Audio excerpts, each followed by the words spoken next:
High guys, ನಾನು ನಿಮ್ಮ S K bro ಮಾತಾಡ್ತಾ ಇದ್ದೀನಿ.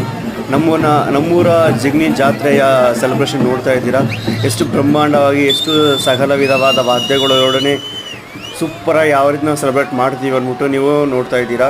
ಸೊ ಇದೇ ರೀತಿ ತುಂಬ ವೀಡಿಯೋಗಳು ನೋಡೋದಕ್ಕೆ ನನ್ನ ಚಾನಲನ್ನು ಸಬ್ಸ್ಕ್ರೈಬ್ ಮಾಡಿ. ವೀಡಿಯೋಸ್ ನೋಡ್ತಾ ಇದ್ದೀರಾ ಬಟ್ ಸಬ್ಸ್ಕ್ರೈಬ್ ಮಾಡ್ತಿಲ್ಲ, ದಯವಿಟ್ಟು ಸಬ್ಸ್ಕ್ರೈಬ್ ಮಾಡಿ ನನ್ನ ಚಾನಲ್ನ. Thank you so much.